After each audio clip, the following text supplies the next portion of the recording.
Good evening, baseball fans. It is Sunday, May 7th. This is episode this is season 2, episode 24, the one where we are so confused.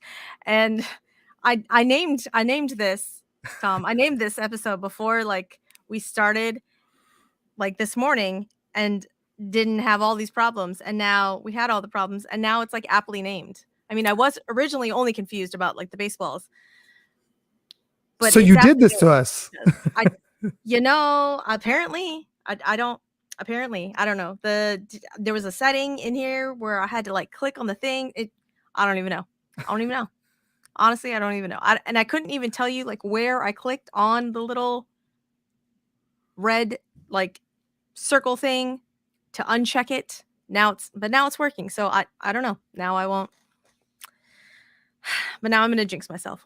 You watch. So the first thing that came to mind when you just said that, because I went and watched the new Guardians today.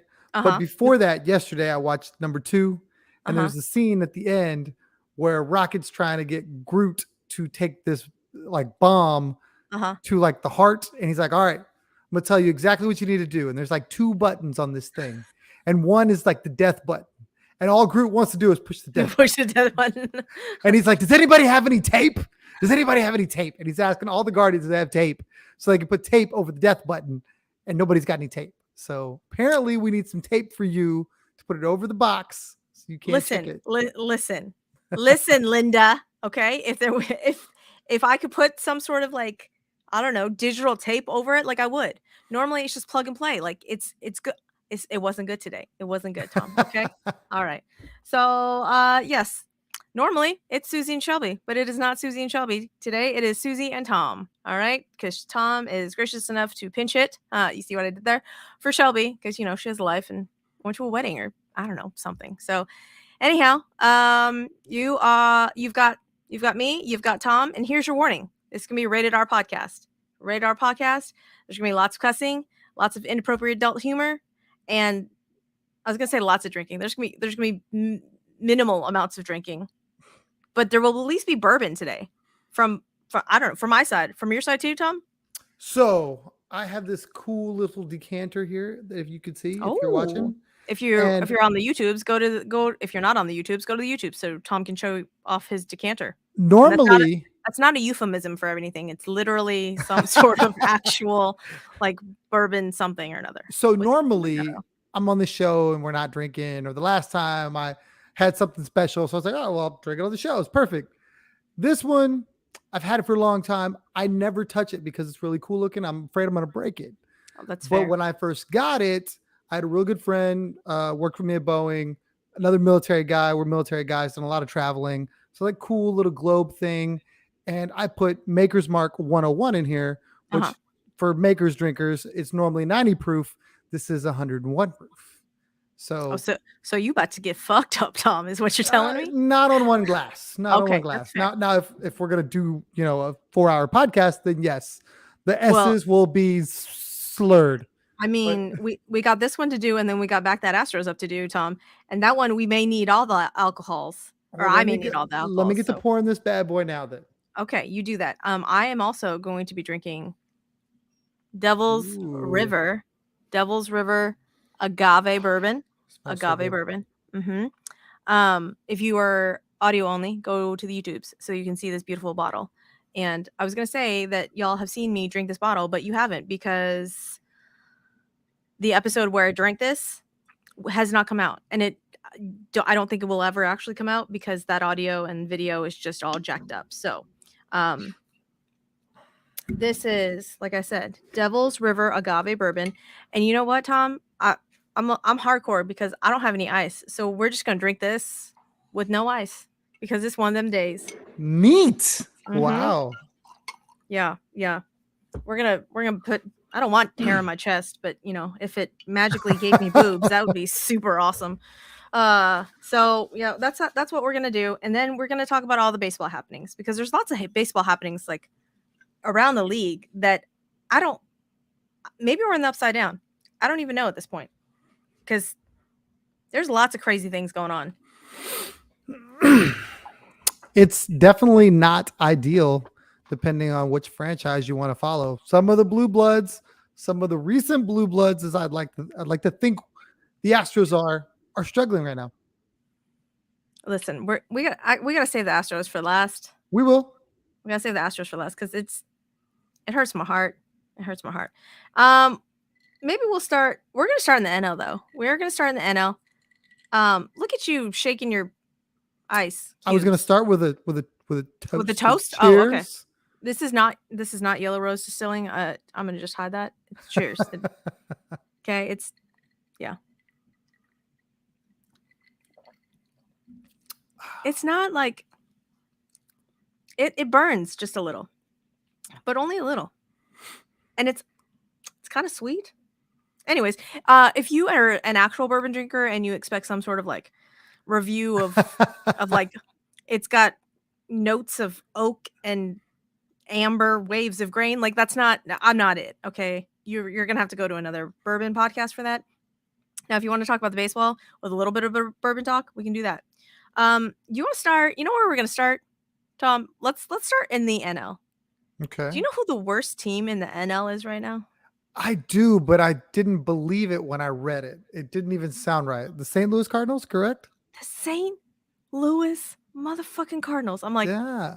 What? The bourbon is still burning on the way down. I need the people to know this. And that's why I'm not like, one of those bourbon guys, like whatever, but I will tell you that anybody that drinks Makers, you can definitely taste the caramel a little bit. So there's plenty of notes of caramel. Is there notes? Okay. Yes. Okay, that's the bourbon side of it. You're the person that says caramel instead of caramel? Yes. Is that wrong? Okay. I don't know. Are those fighting? It's whatever to me. Is it water instead of water? Where are we at? What? No, who East says Coast, water? the guys up north, they say water. Who says water? No, that's not. Hi, Albert. How are you? No, we will not be. No.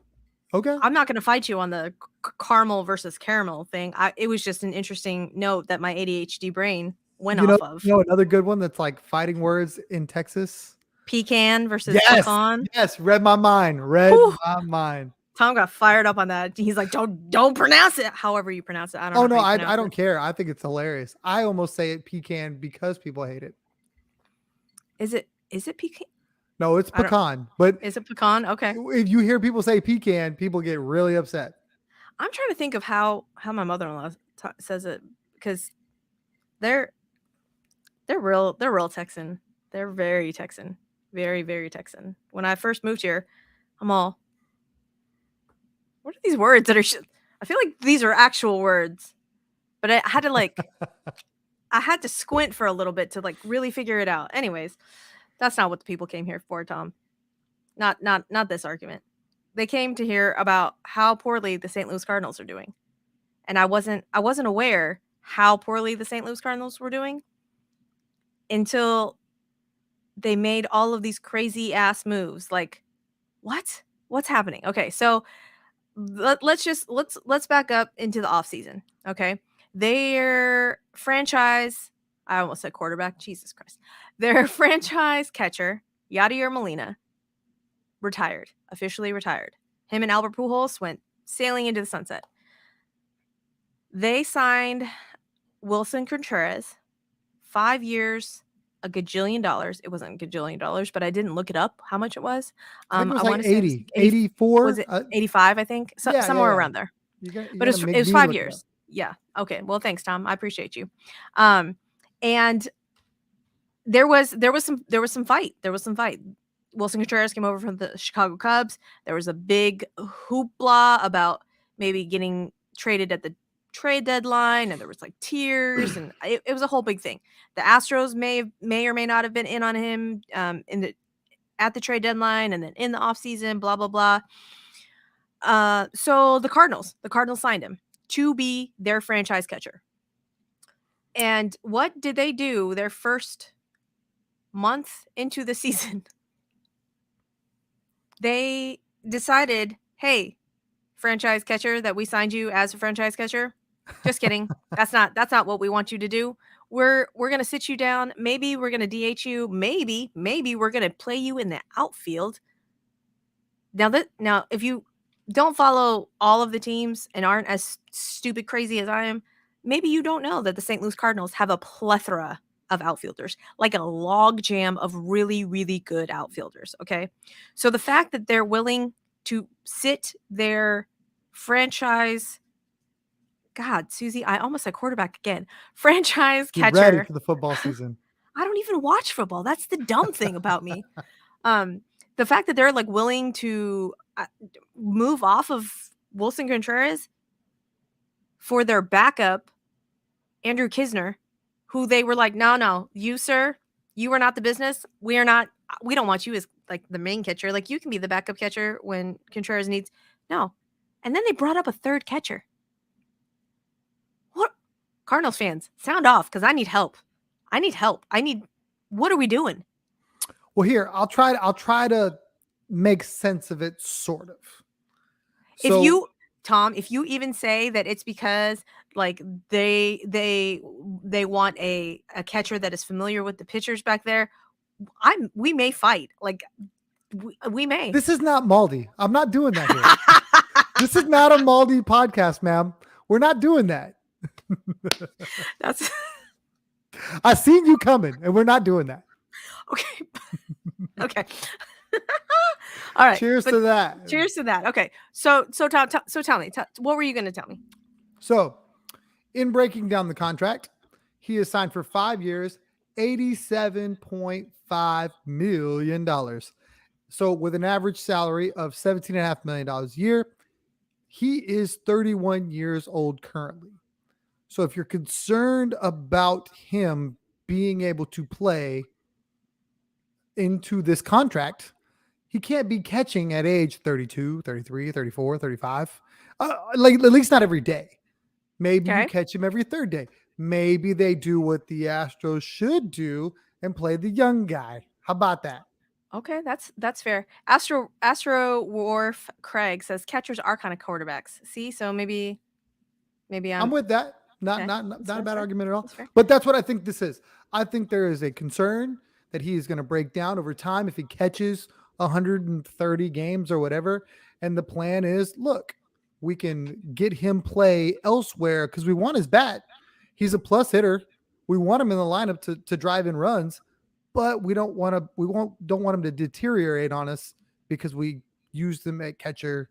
And maybe Yachty had something to do with that. Maybe he's an advisor. Maybe he said, look, this is the best way to do that.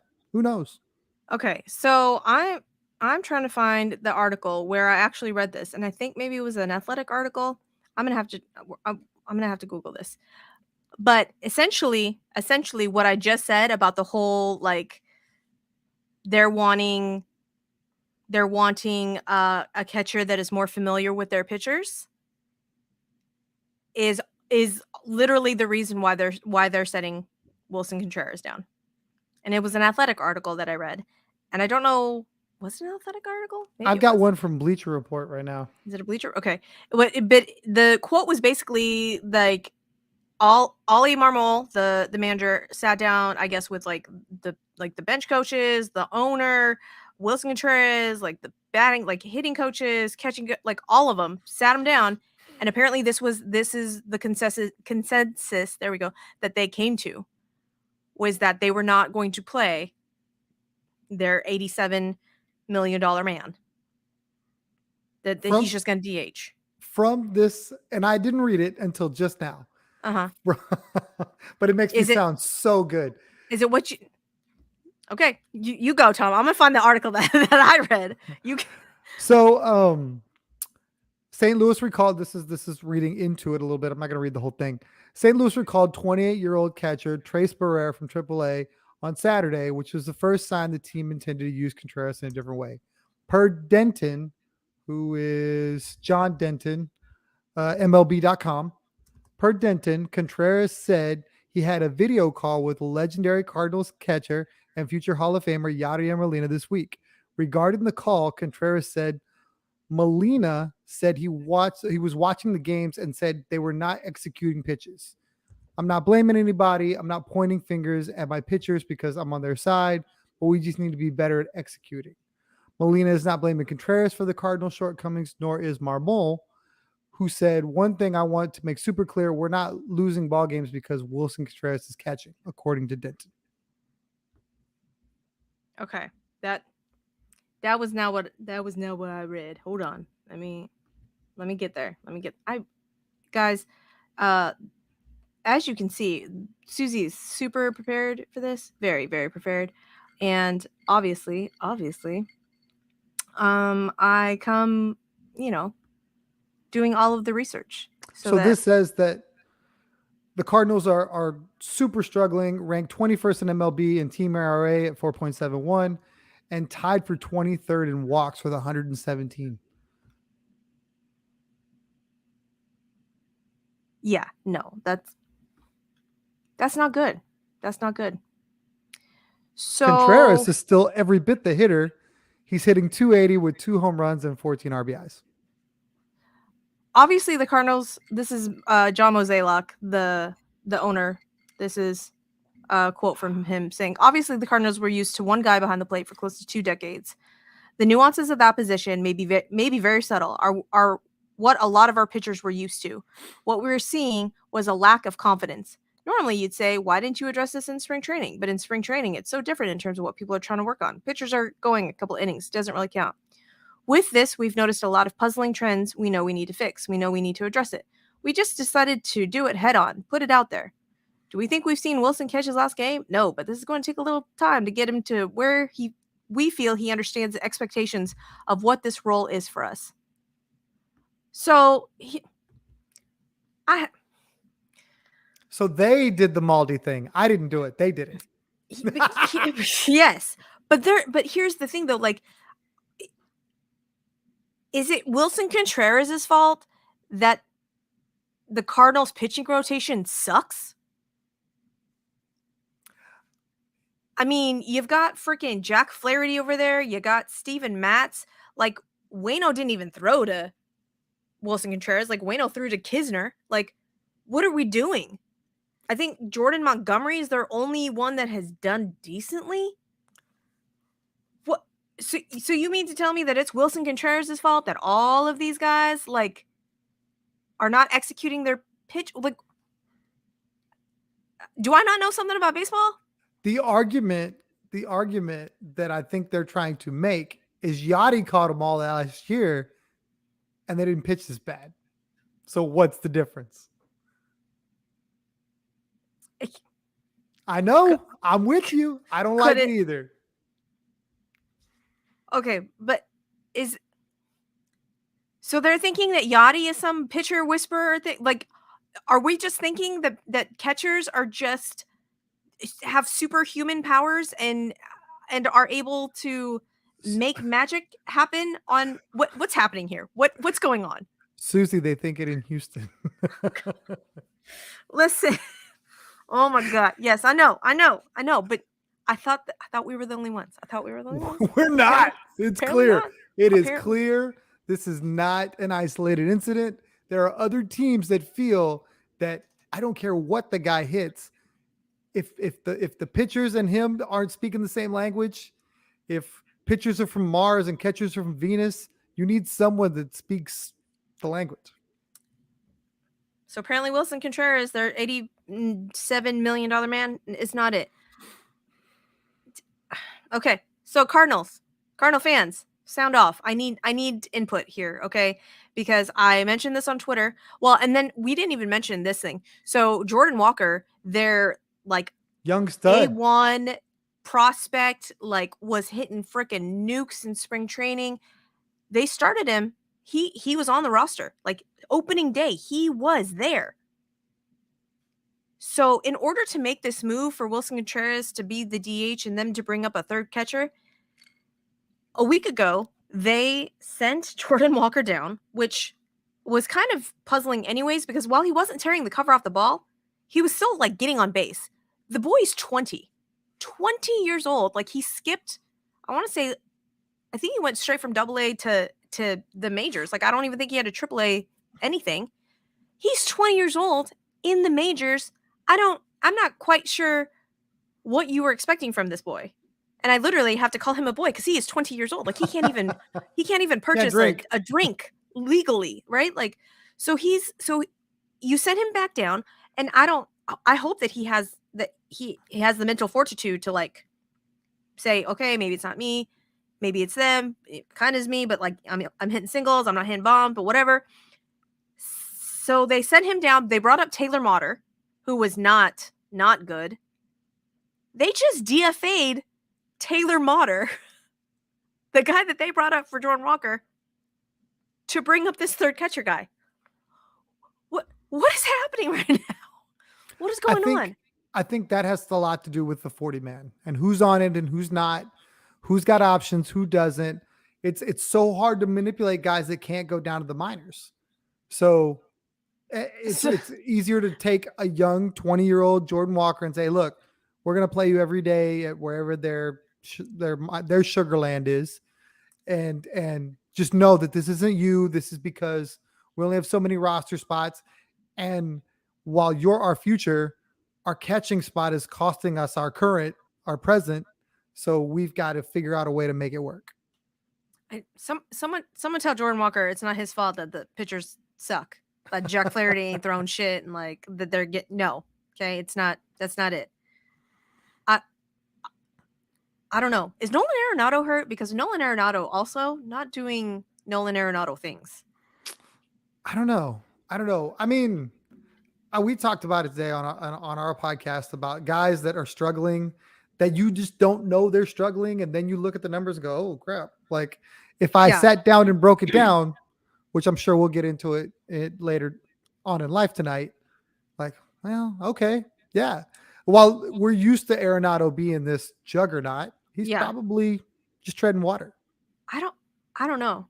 Well, but then again, I did not go back and like look at this year or this season versus last season this time.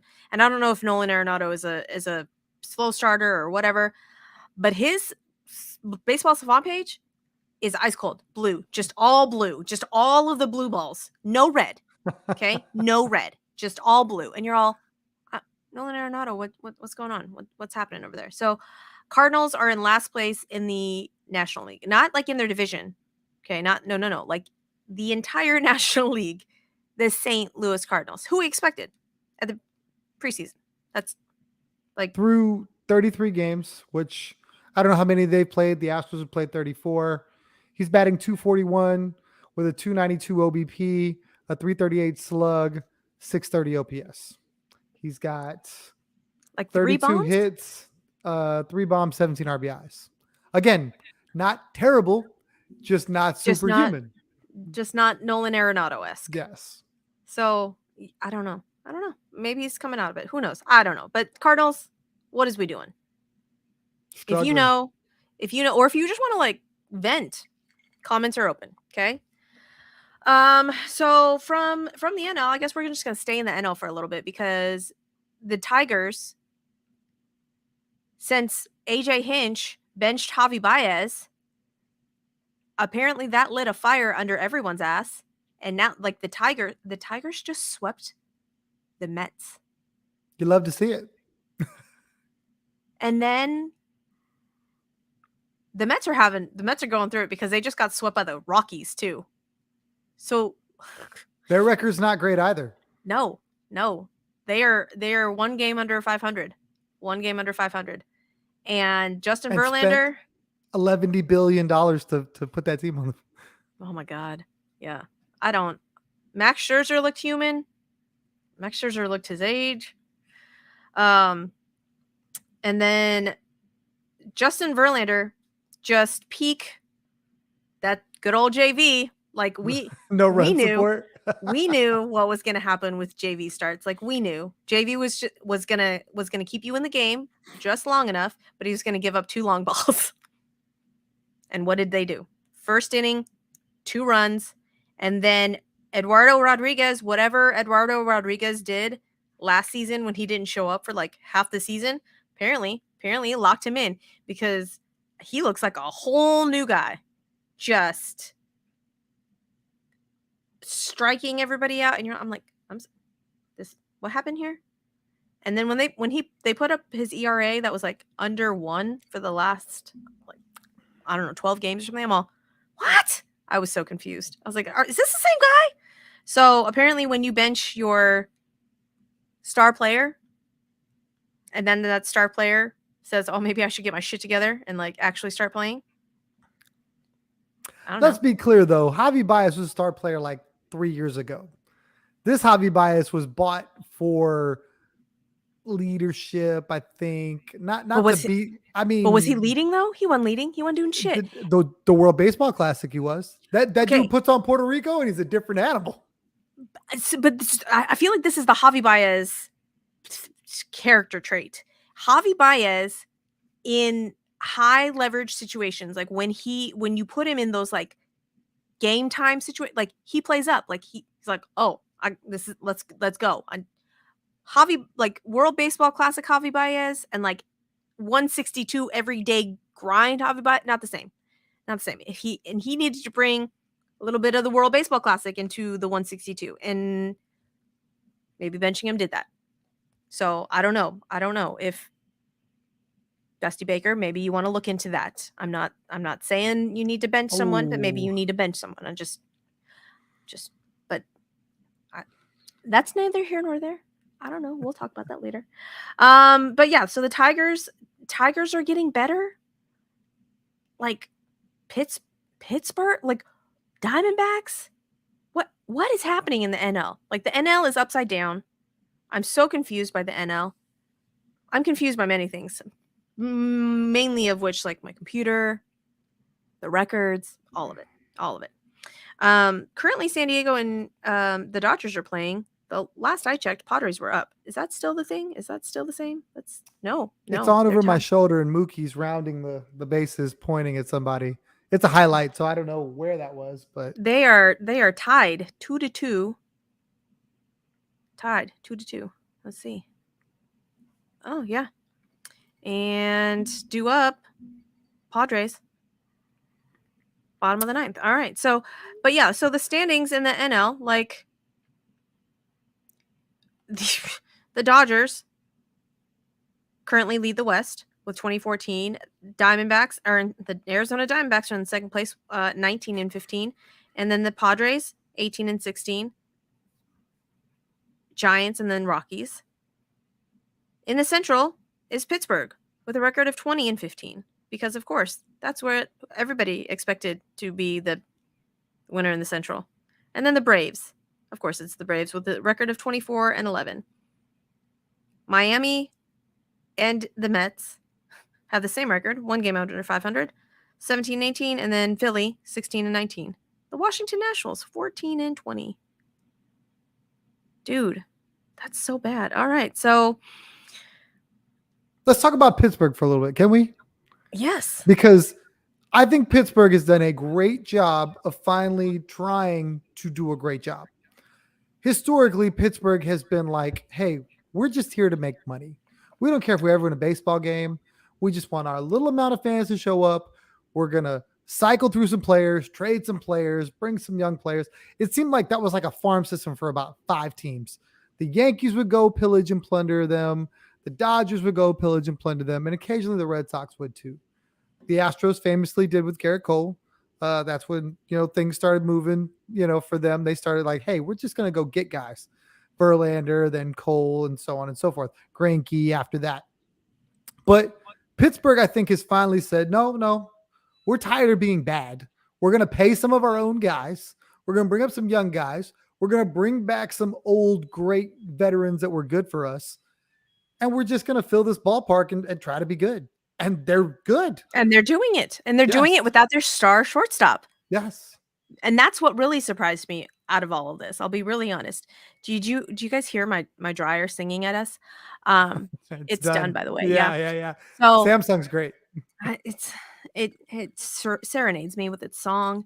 Anyhow, I was so surprised. I thought once he went down, like it was going to be over, and it's not. And like the pitching has kind of kept up, kind of. But it's like different guys doing things. You're like, oh, all right, Jack Sawinski. Who the fuck are you? Like, what? Can't even say your name. Who the hell are you? Like, and then like G1 Bay, and then G-Man Choi went out. But but you have the mixture of, Andrew McCutchen and Carlos Santana, and they're just doing all of these things. And you're like, I'm sorry, the Pittsburgh Pirates? What? So good. Like, I'm super impressed. Brian Reynolds wanted out. He asked out. Yep. And they basically said no. And then he showed up and he like led the league in homers for like 2 weeks. And they're like, you know what? We'll pay you. And he got paid. And now he's there for like long term. It's so crazy what's going on in Pittsburgh. I'm actually really happy for them because I feel like that's a franchise that, storied somewhat and has just never been good. Right. At least for like a lot of people's lifetimes. Nobody remembers that Barry Bonds played for Pittsburgh.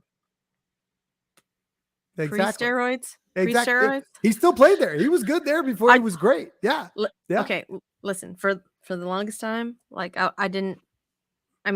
only knew like post steroids Barry Bonds. I wasn't aware of the pre-steroid Barry Bonds. And then I watched something on like the MLB network and I saw him and they said Barry Bonds and I was like, who is this skinny motherfucker? That's not Barry Bonds. What's going on? Ironically, that Barry Bonds might have been a Hall of Famer too. Literally, there's two dudes trapped in one body. Like like Jekyll and Hyde, bro. Pre-Juice was a different animal. He was fast, real good defender, hit for average. Post-Juice guy just hit all the homers. Yeah, I was shocked. And Mike just laughed at me. He was like, yeah, that guy. I'm all, and no one was like, Barry Bonds, you just magically went through puberty again and your head grew like five sizes. What's happening there? Like, what? So yeah, I don't Pittsburgh, shout out, because love it. Now, do I think that they will continue on this run? No, I'm very sorry, Pirates fans. I apologize. I don't know. The Central's so bad though. Do you think they'll get a wild card spot, or do you think that they will? I think they could win that division. Who's coming for them? The Milwaukee Brewers? Why do you say it like that? Yes, they're only one game behind. But it's just not like they're classic choke artists themselves. They've had a division lead throughout the entire first half of seasons and let the Cubs walk them back down and let the Cardinals walk them back down. The Blue Bloods went out and got that division from them every time. Rarely do the Brewers who are the Blue Bloods? You keep saying Blue Bloods. So the Dodgers, the Cardinals, the Cubs, the Red Sox, the Yankees, the guys that predate 1900 or whatever. Those teams, their fan bases consider them like we created baseball. There was no baseball before us, and then we put the chalk out there, and they came out of the cornfields, whatever. So when you talk about those guys, their fan bases act like we invented the game and we'll teach it to you. So I always do that when I talk about them, and the bourbon does not help, but I always get a little perturbed. See, look, they're coming for me. Rude. they know. It's okay, Aaron Rodgers. I understand. Aaron is a Yankees fan, so we don't really put much stock into what Aaron says anyways. So yeah. But Yankees fans, Dodgers fans, we'll tell you. The baseball runs through us. Hey, Barry Bonds at Pittsburgh couldn't get past the Braves. He couldn't. I don't know if but that's he didn't have true any help not. either. What do you? I think. You know what? I can't even think of what else was on those Pittsburgh teams. I wanted to say Bobby Bonilla, young Bobby Bonilla. I think they had that, who's still getting paid to this day and retired like 30 years ago. Yeah, no, this is pre Susie knows baseball, so I can't help you there. But yeah, no, like shout out Pittsburgh Pirates, like you're doing the damn thing. But I'm pretty sure you just got your asses handed to you by the Blue Jays. Like, I think that's what happened this last series. You want to talk Jekyll and Hyde? The Blue Jays are it for me. I feel like their roster should win like every game, and they take series off. I don't know what. Okay, so we're gonna talk about the Blue Jays because the Blue Jays are so confusing, but we're not there yet. Are we there? Hold on. I think all of the rest of my things are for the AL. So yes, like let's move to the AL and let's start with the Blue Jays because and this will lead into the next subject because I'm sorry, when the fuck did the Boston Red Sox become good? Like I looked at that roster and I take it back. I know how they are winning games. It's because they're hitting 90, 11,000 balls just in the air all of the time. And that makes up for their pitching because their pitching rotation is dreadful. And Red Sox fans are going to come for me. Like, but you should know. Y'all know, like, okay? Like, y'all know that that rotation not good. Like Chris Sale, which version of Chris Sale are you going to get, right? Like, you don't know. You don't. Mm-mm. And so you cannot sit there and tell me that you have confidence in that rotation. But they got mashers. They got freaking mashers because Rafi Devers is doing the damn thing. Masataka Yoshida, great signing. hats off, Heimblum. Hats off. And you know what? Like he took all kinds of strays for signing Masataka Yoshida. And look at what that motherfucker is doing. He now has the longest hit streak. But unlike our Mauricio Dubon, who, was hitting balls, this motherfucker's hitting home runs. Dingers. Like, okay? And I don't know at what I think I'm trying to verbalize this in such a way as to not make it seem like I am viewing baseball players as pieces of meat because I don't. But I feel like sometimes baseball uniforms are very they like hide things. They hide a lot of things. At one point in time, I saw Masataka Yoshida in like one of those sleeveless tanks and like shorts. The brother's like 5'8", and I don't know if you know this, but typically Asian guys are not yoked up. This like there is not any muscle on this man's body that is not defined. I'm all, what? Masataka Yoshida, say what now? Like, you know why he's hitting fucking bombs. Like, his bicep is bigger than my head. I'm all, what? How's that under there? What are you doing over there, Masataka Yoshida?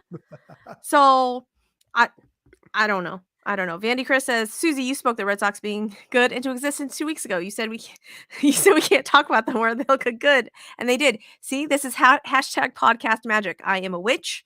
I've always known this. Other people are just now finding out. Aaron Rodgers said he called that the Red Sox were going to be good. Not with that rotation. Not with that rotation, Aaron. You could not, deep down in the loins of yourself, could not say that the Red Sox were going to be good. Okay, like if you sat there and told me that preseason you thought Alex Verdugo was going to do this, like this motherfucker has like the most walk-off runs so far, like four walk-off. Like what was the stat? 4 off of. In like 2 series? Ooh. Series.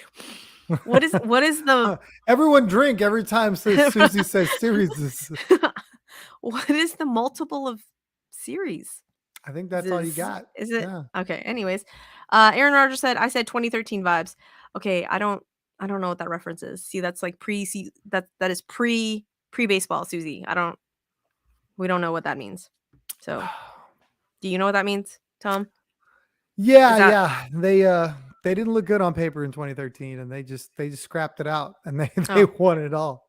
Okay, well, I believe that's when they won it all. I don't know. I don't know these things. Isn't that the year they came back from 03 too against the Yankees? Where, if they beat the Yankees, Aaron, did they beat the Yankees? We'll see. So the Red Sox swept. Not only did they like beat the Blue Jays, they swept the Blue Jays in a 4-game series. That is fucking hard to do. Mm-hmm. With that rotation and the Blue Jays, I think in one of those games, Bo Bichette went 5 for 5. And Vlad, like they still couldn't contain Vladdy, but apparently the rest of them like couldn't do anything. I don't even know. Kevin Gausman, they got to Kevin Gausman. I thought at the very least, they were going to get like like the Blue Jays were going to get the Kevin Gausman game. No. I don't know. The No. Stros got to Gosman too, so Gosman is Jekyll and Hyde. Also, he's basically the Blue Jays in a nutshell. One day, absolutely lights out. The next day, so human, and you're like, how? Like I was talking about the Blue Jays, they're 5-5 in their last 10, and you're just like, they should never be a 500 ball club with the roster they've assembled, with the rotation that they have. They look so good on paper. I want to say that the top leaders in like OPS, batting average, and slug, I want to say like 3 of those motherfuckers are on the same lineup. It's like Vladdy and Matt Chapman and Bo Bichette. Yeah. Like what? And I'm sorry, the Boston Red Sox swept you? What's going on? I'm if I had a hat right now, I would tip it. Boston Red Sox. Like cheers to you, because y'all are doing the damn thing. I don't think it's sustainable. But good for y'all for doing it, because you guys have a better record than the Astros. I wouldn't have predicted that before the season. Land almighty. The Boston Red Sox are 21-15. 21-15. Is the AL East a wagon? I didn't put much stock in the whole, like, oh, AL East is so hard. But now looking at the record, I'm all, shit, the AL East, what happened? What? And, the one thing I'll say is that they've only just started playing each other. Like, they've been beating up on everybody else, which is cool. Now they got to play each other. The Rays are thumping the Yankees a little bit. Boston thumped the Blue Jays a little bit. You know what I mean? Like, I think a lot of these records are going to come back to earth just because they're going to beat each other up. Because they're all decent teams. There isn't a bad team. It is going to be a bloodbath. But again, like I don't trust the Baltimore Orioles pitching rotation. And then they're just young and dumb. Like they're scrappy. You know what I mean? Like, you're not even thinking of that you should be that good. You're just out there playing, like, not putting 2 and 2 together. That's true. They're dangerous. All their young talents are really, really good. I think they're ahead of schedule where people thought they would be like next year was what they were supposed to be here. Right. They're already there. They are. Well, but they don't have a rotation. So I think they're going to come back down to earth. The Yankees, I don't even know what's happening with the Yankees. They have like $150 million just chilling on the IL. Aaron Rodgers, good night. Aaron Judge is supposed to come back Tuesday, I want to say, maybe from like a hip thing. Giancarlo Stanton is out. Harrison Bader came back and then went out and then came back again. Like, none of their pitching. Carlos Rodon has a chronic back something. What? He got paid all that money and is yet to throw a pitch in pinstripes. Right. So, I mean, shout out Carlos Rodon for being a sleeper cell and just being like, psych, bitches, I ain't gonna play for y'all. Like, watch me shave my goatee and my beard. I didn't want to. Maybe I'm gonna just sit here, not do it. That's not what he's doing. I'm sure that's not what he's doing. But in my head, it's nice to hear. But what what is happening over there in Yankeeville? But yet they're what, 18-17? Again, they have a better record now. Like, so the AL East is a wagon. The Red Sox, like I said, have now swept. They swept the Blue Jays, and then they just swept. Who do they just sweep? They just swept somebody else too today. Yesterday? No. I'm sorry. Oh my, well, that's Saturday, Susie. Jesus. I was like, wait, no, I thought the Phillies won. But they won the series against the Phillies. But they were only able to score 1 today. So, good job. Good job, Red Sox. Red Sox are now 10? I think their winning streak. What is their winning streak? 8-2 in their last 10. That's amazing. That is amazing. Orioles, again, I don't know. I guess you're going to just get some pitching at the deadline, maybe. The deadline is going to be crazy, I think. I think there's going to be so many different teams that have not been in that position before to be in that position, to be able to acquire somebody to make a push. The Orioles you talked about, the Pirates we talked about, the Diamondbacks we talked about, all with supposed good young farm systems. It'll be interesting to see who's maybe selling that normally wouldn't be. You know what I mean? The White Sox. If the Cardinals decide they're done, are they going to start parting with players to get Jordan Walker play? Could Contreras be on the trade or on the block after they just signed him? Like, who knows? I don't. Good night. Yeah, it's craziness. It is absolute craziness. The White Sox. What happened to the White Sox? The White Sox apparently cannot stay healthy. Like Eloy Jimenez is now out for like 4 to 6 weeks with an appendectomy. What? Like, it's not even a baseball related injury. And Tim Anderson came back, and I heard some crazy stat, like they're 3-15 when Tim Anderson doesn't play. But when Tim Anderson plays, they're like 16-2. Those numbers didn't even make sense. The 3-15 part totally did, though. I don't remember the other part of that where, the with Tim Anderson, but apparently they just Tim Anderson needs to be in the lineup because apparently Tim Anderson is that guy to make them play well. And that was shown apparently today when they put 74 runs on whoever they played today. Who they played today. I just remember seeing the score and being like, I'm sorry, are we now playing football? What's going on? What is that? Oh no, that's the Rockies. I'm sorry. Rockies put 13 on the Mets today. The Rangers did a number on the Angels today. Stupid Rangers. 17-4 was the White Sox. They put 11 in the second inning. They scored 11 in the second inning. Like, Graham Ashcraft, what happened over there? They had 17 runs and 18 hits. Say what? That is insane. Poor Red. It really shows how much one guy here or there really makes a difference on certain rosters. When we don't know anything about that. When we get to talk about that team from Houston, I look forward to making that same argument. Listen, where did the Rangers come from? What's happening over there? Like, I didn't expect. Well, Jacob deGrom is out with forearm tightness. Scary stuff. We always knew that Jacob deGrom wasn't going to be healthy. Nathan Eovaldi's doing the damn thing. He's like, hey, guess what? I'm healthy now.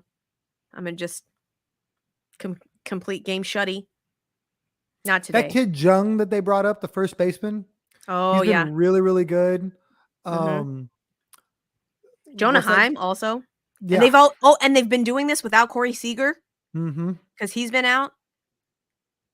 Simeon's played really well. Like, they've got some names. I think they've got a couple different Laos, right? Yeah. Low and Lau, maybe. Oh yeah, they have Josh Lowe and Nathaniel Lau. Yeah. Yeah. Don't call him Nate. Don't call him Nate. His mom gets mad. Really good. Adolis Garcia. He's really good when he wants to be, especially when he's in Houston. Murders them. Willie Taveras. Yeah. Leody Taveras. Willie's a little older. Who's Willie Taveras? He played a long time ago. I'm just coming up with people. I'm putting the wrong people on the wrong teams, apparently. Good night. Martin Perez has been really good, but he gave up 7 runs today in 3 2/3. So I don't know. They're just slugging it and making it work piece by piece. I mean, they're only 20-13, so they're 2 bad weeks from being, average again. Right. So, the Angels are putting it together. Walmart, Mike Trout is doing the damn thing. Shohei Ohtani. And then it's like, speaking of Shohei Ohtani, so this was on the broadcast for the Dodgers Padres game. They said I think it's Kirchin talked to some NL executive who says that it's going to come down to one of those 2 teams where Shohei Ohtani plays next. Between the Dodgers and the Padres? And personally, I'm not mad. Be in the NL, bro. We'll see. We'll see you later. I selfishly want him to go to the Padres. Just because fuck the Dodgers. I mean, I just really like the Padres. No. I'm okay with that. I don't know how they could possibly do it. They spent $11 billion to put the roster they have together now. But hey, what's another 500 mil? No big deal. They got just that drug cartel money, okay? something. Chapo's paying for that squad. Something. They got. They're laundering something. I don't even know. I don't even know what's going on over there. But a team that's not doing things with money, Tom, that and they're number one in like across the board in all of the things, is the motherfucking Tampa Bay Rays. Tampa Bay? Like, kudos, Tampa. You're doing the damn thing. Also, Jose Siri, just playing out of his mind. Just doing the things in Tampa. And they're 28-7. 28-7. Now, granted, I mean, Astros handed them some of those losses, okay? Like shutouts, two shutties. Of them. That's us. That's what we did. But at this point in time, they lose starters.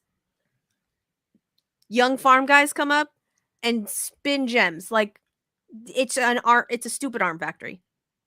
It's a stupid arm factory. Shelby and I talked about it a couple weeks ago when the Rays were still doing the damn thing, and they're still doing the damn thing. Shout out to the pitching coaches that are just spawning arms and just making the things happen.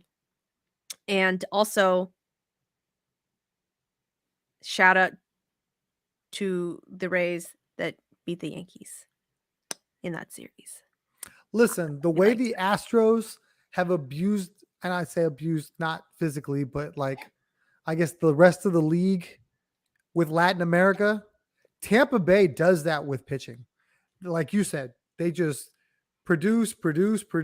They trade them away. They bring another one in. You know, they don't sign anybody ever. They just say, "Oh no, we're just going to grow our own. We're not buying nobody else's stuff." Here's the thing, though. Like, when Tyler they go out, Glasnow's coming back from IL. I don't trust Tyler Glasnow to stay healthy. I hope he does, though, because that's gonna be filthy. I didn't say it though out loud. They'll let him use the sticky stuff. He'll be fine. If Cole can do it, he can do it. Listen, okay, we got listen. The Ray. Okay, we got to talk about this last Yankees Rays series. Did you watch any of that? No, I didn't. I watched the highlights. I mean, okay. First, we have to talk about Wander Franco. Wander Franco. This didn't happen in the Yankee series. This happened in the Pittsburgh series, where Wander Franco like caught a ball from Brian Reynolds, caught a ball, flipped it up to himself, and then threw it to first. Okay. When I first saw it, I only saw it in the slow-mo, right? And I was like, oh, that's not a great look, but I mean, he made the play, so like whatever. And I did not understand why the olds were mad about it. I'll tell you why. Hold on, though. Hold on, Tom. Hold on. So then, like half a day later, I saw it in real time. In real time, you didn't even know the motherfucker was doing it. Like, it took some really. Did I see what I just think I saw? Like, it was smooth. He was smooth with it. So at that point in time, I was like, I don't understand. Like, okay, like whatever. Again, still made the play. And in my head, I was like, yeah, but had he dropped that, like, all hell would have broken loose. Did he drop it though? No, he did not. He made the play. Will he do that like every time he gets a ground ball? No, I don't think so. And I don't even know if it was like, I feel like it was like second nature to him, because it wasn't even like I really just don't think he thought about it. Like, he just, okay, just. But again, I don't have any athletic ability, so I don't know. But as a half curmudgeon, Tom, tell me why you'd be mad about it. Look, here's and only part of me is salty.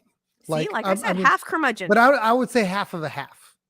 Like, so a quarter? You're a quarter curmudgeon, Tom? I didn't want to say it because I probably would have screwed it up because I've been drinking. Anyway, that's fair. There's too many Q's in there. I'm gonna put it all together. There's not even a Q. It's a C. See, I would have got it wrong because I don't even know the right letters. Okay, anyway, that's fair. Okay, here's the deal.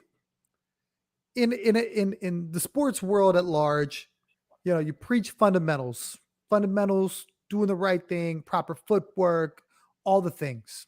That's the old way of thinking, right? We had players called the big fundamental. They had all the different things where technically sound was the way to go. I'm mixing sports. Hold on. You mean to tell me that somebody's nickname was called the Big Fundamental? Tim Duncan. Yes. Fundamental. Yes. There we go. Yes, Tim Duncan. Best basketball. Anyway, the problem is that the kids, the let the kids play crowd, they probably don't have none of them are teaching the game. And like when you teach the game, when you want your kids to grow up playing the game, you teach fundamentals. Steph Curry, for example, again, mixing sports. I'm sorry. I know we didn't come here. Steph Curry shoots 40-foot 3-pointers. You do not, the people that, oh yeah, wow, yeah, ooh, ah, you do not teach that. There's one of one guy that can do that. So the crowd that says don't do that is the crowd that's also trying to teach that, or is like watching it with that lens. So while Wander Franco could probably do that every day, no problem, and it's a little pimp job, which again, me and Rob, we had our show earlier, and he was talking about J-Rod and how J-Rod was pimping flyouts and he hated it. It's because he's pimping flyouts and it's not your guy. When Breggs make those great third base plays and he has a little extra crow hop to him, nobody says a thing. But that's because we're Astros fans. That's our guy. Cool. He had a play earlier today. He tried to do too much. He tried to catch the guy at second. He missed the guy at first. I'm sure we'll get into it later. But it was doing too much. If he just made the fundamental play, he gets the out. Didn't hurt him, but that's where I think the one crowd comes from that sees Wander Franco do that and go, there's going to be 150 million kids tomorrow trying to do that on a little league diamond and not make that play because they're not Wander Franco. And I think that's the problem. Now, if I'm the coach, I'm probably going, look, very cool. I need to see you do it right 1 billion times before you go do that. And I think that's where we're at. And that's fair. And I totally understand that. But it's my question is, like, at that point in time, because Brian Reynolds, when they asked him about it, he's like, yeah, I wasn't impressed. Fuck you. Yes, you were. Like, we all were. Like, we all were, Brian Reynolds, okay? And here's the thing, like, Brian Reynolds is not a slow motherfucker. Like, he is not like, Daniel Vogelbach, like, lumbering down to first, okay? Like, he plays center field. Like, he's fast. So again, like, I don't think it was like, I don't think there was any menace behind it. I guess is my thing. Like, yeah, but that's different though, because you can say it as a fan, as a third party would know nothing in the matter. Nothing about it, right? Yeah. Brian Reynolds is like, oh, I just got embarrassed by this guy who flipped the ball because he had enough time to flip it in the air, catch it, and gun it to first to throw me out. He's never going to like that. If I'm Brian Reynolds, I say the exact same thing because he pimped on me. You know what I mean? Yeah. But like, yes, I see your point. So then is it any different than bat flipping when you get a home run? If you ask the pitcher, what do you think about the bat flip after he just hits the homer? They're going to say, oh, I didn't think anything of it. I don't like it. I don't care. You know what I mean? And then like secretly deep down, they're just like, fuck that motherfucker. Exactly. Like, same thing when a pitcher K's somebody nasty, does a little crotch tug, and then, a little extra, celebration on the end of that. Not going to like it. You're not going to ask him, oh, I thought it was great. I thought it was cool. I thought it was great for the game. I think that's an awesome celebration. I think everyone should do it. Yeah, they're not saying that. Now, if you ask his teammate on the side, yeah, I like that. That was hot. All right. I'm just saying, Wander Franco, like maybe you do that some more. I'm just okay. Another one of his teammates though, Randy Arozarena, World Baseball Classic. Randy Arozarena did the damn thing. Player of the millennium. Millennium is longer than century. I don't claim to be smart. Randy Arozarena, if you guys don't know, does a celebration. Anytime he gets like an extra base hit, it's not even like a home run. It's like an extra base hit. Like if he hits a double, motherfucker's like going on base and then like crossing his arms because he's a bad motherfucker. Okay. And so first at bat, almost, it wasn't first pitch. Maybe like the second or third pitch. Hits a home run. And here's where it fucked up. Like here's where it like crossed the line. Like and that's when he knew like, he fucked up. When he got to third and crossed his arms and then stared into the Yankees dugout, I was like, oh, that's a bit much. Had he just done it, like not at the Yankees dugout, like because that's his thing, right? Like that's Jeremy Pena's got the heart hands, like that's his thing. But to stand at third and like stare into the Yankees dugout with the crossed arms, it's okay. So the two subsequent at bats, he got drilled. And the only thing that would have been made it better, which they couldn't have done because somebody had fought, somebody had died, somebody got suspended. Somebody would have died. The only thing that would have made it better is that they'd have drilled him and then crossed their arms and looked at him after he threw it. That would have been perfect because that's the kind of level of disrespect a play like Wander Franco's, a play like Randy Arozarena's is basically saying to the other guy, you ain't shit. Look what I was able to do to you. And then no one's going to take that well. No one's taking that well. So you can imagine what Brian Reynolds and whoever Arozarena hit off of goes, the next time I am fucking him up. You know it. You know it's right here in between his ears. No question. Because if it was me, I'd be the exact same way. Okay. And I don't know who that relief pitcher is or whatever that came in, but I guarantee you the starter that he pimped off of bought him dinner. Guaranteed. Well, so my thing is though, like, everybody, even like the newbies that don't know shit about baseball will know why he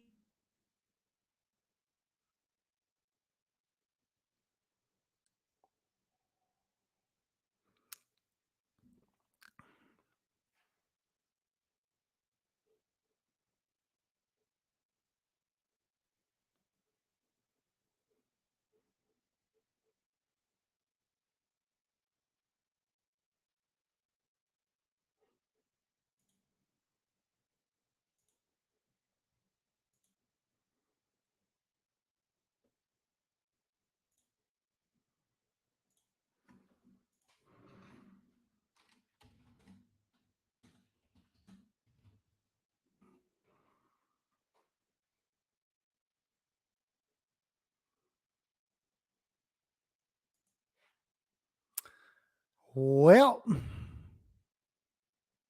I think we lost Susie. I don't know how long we will lose Susie if she'll be back, but I will try to piece this all together.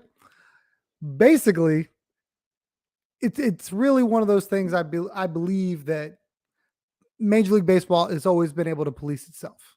So whether it be one of those series, the Yankees, Rays, where he gets struck out and then Randy Arozarena gets struck out, something happens, or one of the other guys gets plunked, kind of like telling him to chill out. I do believe that we haven't seen the last of Yankees v. Arozarena or Wander Franco versus the Pirates. Just really going to be interesting going forward. Let's see. I don't know which direction she wanted to go in, other than talking about the AL, talking about the just the great baseball we've had so far. It's been really good stuff. Like, as an Astros fan, you're kind of frustrated. They're 500, but baseball as a whole has just gotten better. Teams are getting better. We talked about the Tigers. We talked about Arizona. There's just so many teams that are getting better. And welcome back, Susie. Hooray! I was That like, was I don't know good. if we'll be able to piece this together, but we'll see. And I'll just keep going. Perfect. I love it.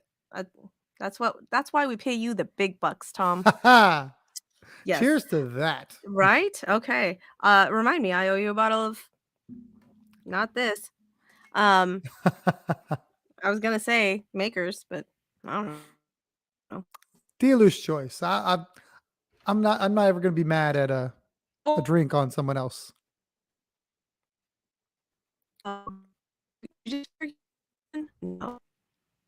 Is that me? Is that you? What's going on over here? I see you. You're going. You're good. It was Okay. choppy All for a right. second, but we got you.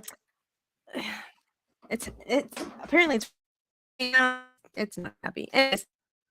Yeah. Pimped. Got thrown out. Get thrown out. Kevin Cash got thrown out. Her, and it's just silly. It's just silly. Like, everybody knows why they threw at him, but no, Yankees weren't warned. Just Kevin Cash, because Umpires as a whole right now, I've got a beef. I feel like trash. there's no sheet of music. Every day we get different stuff.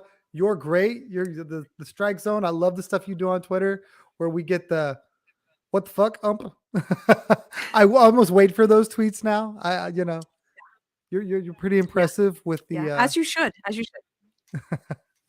Because some of those are just bad, just bad, and you can tell. Like, poor David Hensley, Corey Julks on our team just get rung up every single time. Like, their strike zone so much bigger than everybody else's. I'm all, what are we doing here?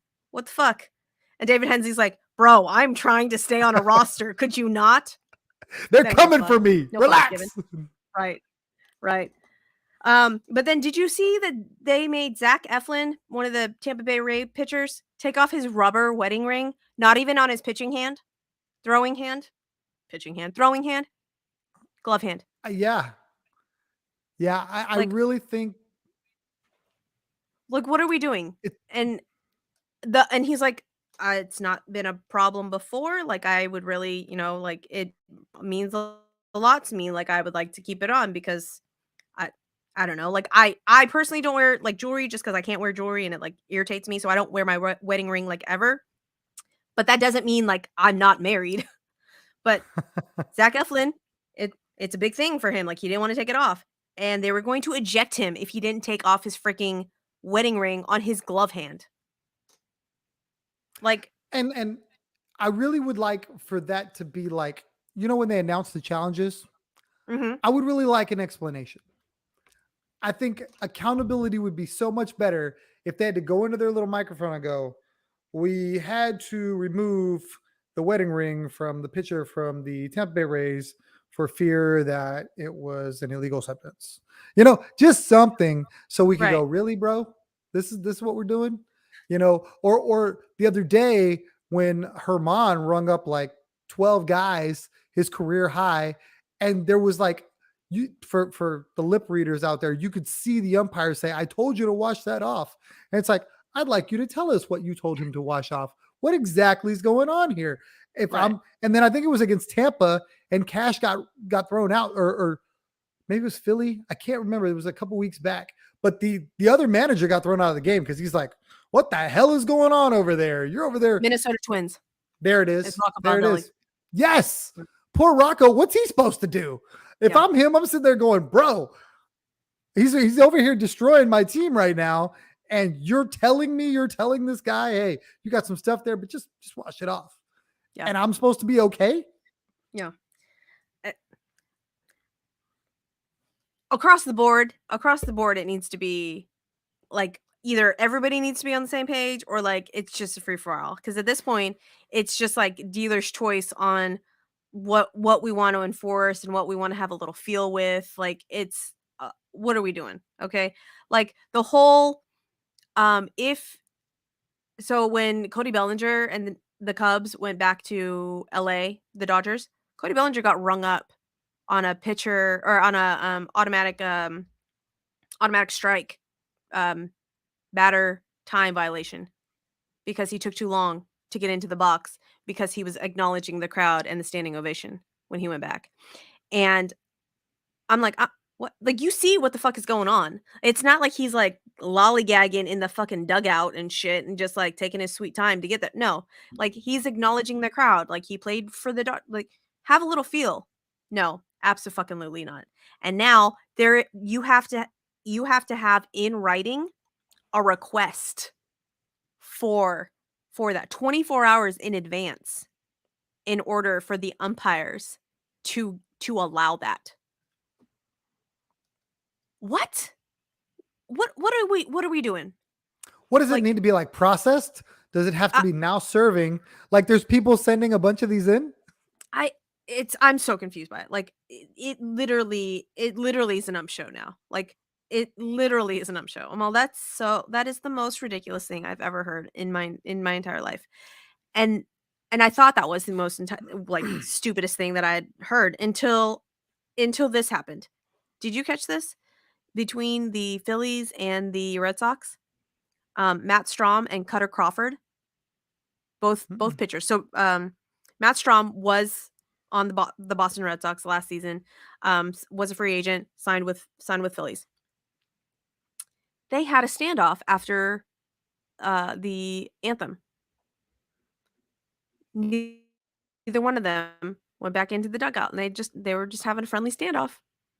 The umpires went and said, "Hey, you like warned them, like y'all need to get." Neither one of them wanted to break. So they both got ejected from the game. They both They got hadn't even ejected from started the yet. game. They hadn't even started yet. They both got ejected from the game, and there's a hefty fine. And also, apparently, if you are on the IL and you get ejected from a game, it's even a bigger fine. So Cutter Crawford was on the IL. Apparently, the broadcast said that like Chris Sale will take care of that fine or something. I don't know why Chris Sale would do it, but Because he has all the money, because Boston basically like made him a Red Sox for life. okay, well that's fair. But then like, did Chris Sale put Cutter Crawford up to like that was my like what? But yeah, Cutter Crawford was on the IL, got thrown out of the game. Matt Strahm got thrown out of the game as well, and I guess what is a relief pitcher for the Phillies. So they were down like a relief pitcher. I was like, "What are you doing?" But yeah, that was also the stupidest thing that I heard. There was no like malice, there was no like menace between the teams. It was just like a funny thing, and like the Philly fanatic was going over to the Cutter Crawford and like dancing around him and stuff. It was funny. No, they were in on it basically. no. Yeah. The umpires were like, "Fuck you. We don't like fun. Get the fuck out of here." Like that's essentially what they did, and then assigned fines. And I was so confused. So that was the stupidest thing that I'd heard. What's worse is they're so bad right now. Like, yeah, you got game in and game out where you just got all these fan bases. No one more than the Astros, in my opinion, that are just seeing all of these horrible strike calls, balk calls. There was a balk in the Astros game today. Don't understand it. There's like just so much look at me, trying to like, when you're supposed to be invisible. Call balls and strikes. Be invisible. We should not be stopping the game for you. We're trying to speed it up. Yeah. So yeah, we will end we will end with the Astros. We'll touch on the big news. Within a 48-hour period, we as the Astros lose two of our starting pitchers. And one, Jose Urquidy, will come back hopefully in a couple of weeks. Fingers crossed. But unfortunately, Luis Garcia, what are you pointing at? More than a couple weeks. Today on the radio side, Dana Brown was interviewed on Astro Launch, the pregame show for 740, 790, one of the radio stations. 790, I think. Yeah. So he said probably closer to before the All-Star break on Jose Urquidy. So that's a month and a half, 2 months. We love that. That's so good. I love that for us. So we lose our number 5 for an indefinite amount of time. Hopefully we get him back at some point in time. But Luis Garcia, we lose for all of this season, probably half of next season, because he needs Tommy John. Love that for us. Love that for us. So we are down to starting pitchers. We bring up Brandon Bielak, who he hasn't pitched bad. he is a suitable number 5. He's a suitable number 5. He will eat Jag is what we innings. like to call him. Just a guy. Hey, Just I a remember guy. that. There you Just go. a guy. So he is a suitable number 5, and he will eat innings. He will eat innings, and yes. Hooray, Brandon Bielak. You are on a major league roster. Good job. But we also had another guy debut, JP France. And JP France is filthy. Just absolutely freaking filthy. And he's got the glasses and he's got this porn stash and he is rocking it. And this motherfucker never skips leg day either. Like, shout out to you, JP France. Buys a pants size 1 down, in my opinion. He is on the tight pants off list. Like, that, I really got to come up with a better name because that just sounds too bad. It sounds bad. It's like a dance off, guys, but like instead of a dance off, it's a tight pant. It's like it's a competition to see who has the tightest pants. Back in the day, it was a tight fitting jeans contest. So maybe you call it the tight fitting pants contest. See, it doesn't roll off the tongue. Roll off the tongue. There we go. Listen, Linda, I've had some bourbon now, all right? And it's warm. It's warm in here. But the glasses, the mustache, motherfucker brought it. And I was super impressed with his outing last night, and unfortunately, the Astros just could not. That game was just sad. It made me so sad. All of the sad. But JP France did the damn thing. Could not ask for more. So shout out to you, JP France. I think went 5 innings, 8 Ks. 3 hits, no earned runs. I'm doing this all by memory. And I've had bourbon, so don't come for me if those stats are wrong. But I'm pretty sure they're very, very close. Also, winner of the night, JP France's baby. Like, so freaking cute with the binky, with the mustache. Adorbs. Love it. Also, why are both pitchers' wives named Jessica that were reality TV stars? Why is that a thing? How is that a thing? Did you know that she was a reality TV star? I didn't know that, but wow, you know how rare to have that on the same squad. And they're both named Jess. And they're like, I don't know. Anyways, Jessica's a sort of popular name. I get that part. Yeah, that's fair. But yeah, like, if you told me they were both named Susie, I'd be like, wow, no way. But Susie's kind of a common name, no? More than Jess? I don't know. But then again, I haven't met many Susies, like straight up Susies. Susans, called Susies. Right. But yeah, so shout out JP France. And I think JP France is going to be a legit starter. He's got some dirty, filthy stuff. And so now the rotation, in my head, this is how it should shake out.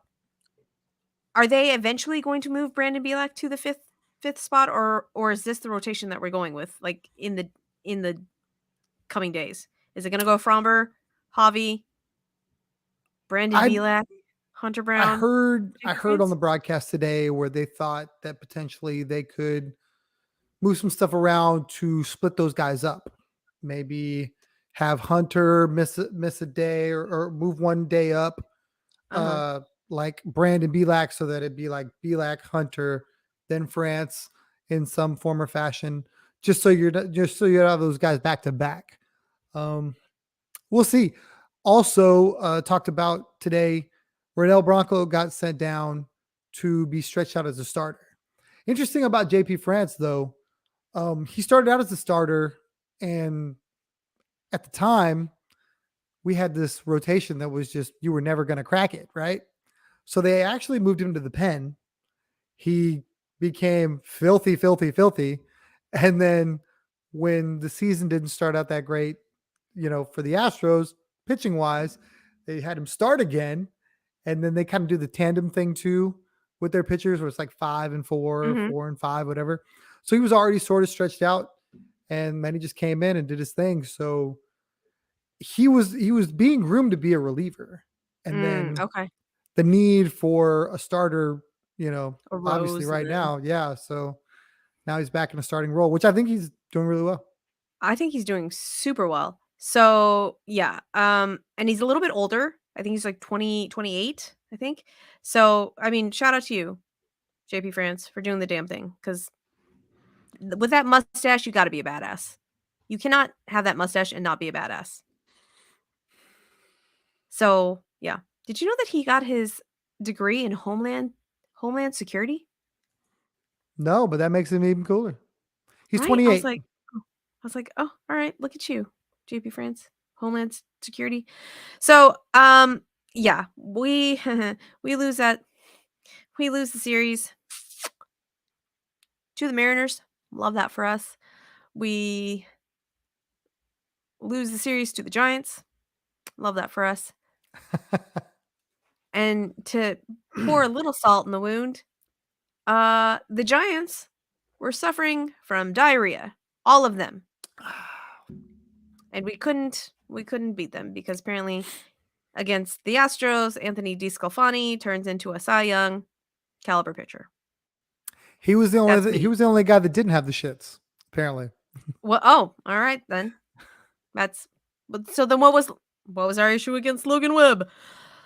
Logan Webb is actually a good pitcher. I know people don't want to hear that, but there was a time when Logan Webb was viewed as like the next young stud. He pitched really great 2 years ago. Too? I think he just signed an extension with them too. So yeah, I just really want to talk shit. Let me talk my shit, Tom. Jesus. No, I'm just kidding.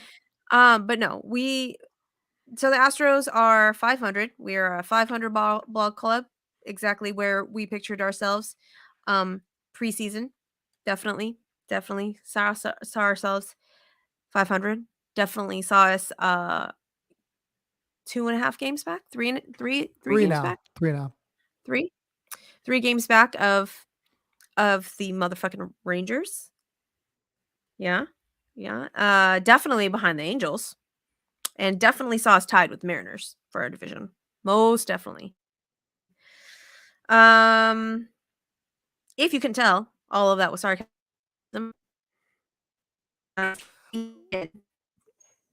Like things. So I got sometimes. But I feel like we should have seen this coming. I feel like if you were being honest with yourself going into the season, being down Lance, being down Uncle Mike, being down Altuve, and having probably I would say equal to or greater than horrible start from Alex Bregman in what we've seen in the past. The man is batting 195. I say it like that because it's that bad. He has 2 homers. If you told me 34 games in the season, Alex Bregman would have 2 homers, we'd see no Altuve. We'd have Jordan out for a week. We'd have no Uncle Mike. We'd have 2 more pitchers on the shelf, and they're 500. And they're only 3 games back in their division. I'd say I'll take that. A lot of shit has happened, and I don't think people want to talk about it. And I know the Jose Abreu thing is everybody's crutch. There. And Yuli's not doing anybody any favors because he's actually hitting now, which had he been hitting like this last year, he's still wearing the star. But he was so bad for an entire season. Playoff Yuli almost got him another contract with the Astros just because of playoff Yuli. But people forget for 162, you included, were like, get that motherfucker somewhere because he's horrible. 1000%. However, they have playoff Yuli Because playoff Yuli was rested. Is that not what we said the entire time? That's why playoff Yuli We was weren't playoff saying that Yuli, throughout was the because he season, was though. rested. When he started hitting, everybody's like, "Oh, look, he looks fresh."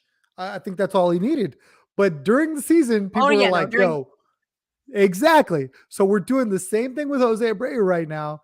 And oh, by the way, yes, he makes 20 million. Do you know what Alex Bregman makes? I don't care what Alex Bregman makes. He I makes don't care. 28.5 million. And he's not batting my weight. It's only 1 pound, but still, he's not batting my weight. Like he's batting my weight. I don't. You don't want. I don't weigh myself, so I don't really know. But listen. And I have all the faith in Alex Bregman. I have all the faith in this team. I am not worried one bit. But for the fans that are worried, you got to think about all the negatives right now. They're due to regress the other way. Sir, I am thinking about all the negatives, and some of these negatives could be fixed if, I don't know, say Dusty Baker did a damn thing. Oh, And no, like you're not pinch hit for motherfuckers when they needed to be pinch hit for. Or I don't know, didn't start Ryland Bannon at fucking DH sometimes. Why? Why are we doing that, Ryland Bannon? I'm sorry, you're not an actual rookie that hasn't seen playing time. Like you have been on big league rosters. You don't need a fucking start. Sit your ass down. What are we doing? Okay? Why? Like David Hensley, I love you. You are my guy. And then all of a sudden you're like strike zone, you're pressing. I understand that you're pressing and that you want to do the things, okay? But Corey Julks over here is hitting the fucking cover off of balls, and then we just sit him and we put in David Hensley. What are we doing, Dusty? What? Why? Why? Like you say that you have the confidence, like the guys need the confidence booster building things, and Corey Julks is like, I'm here. I'm here. I'm hitting the ball. But I get benched. Yainer Diaz can't even fucking sniff anything unless Hunter Brown is in the goddamn game. What are we doing? Okay? All I'm saying is that some of these things could be ameliorated. Ooh, that was a very big word that I just pulled out of somewhere.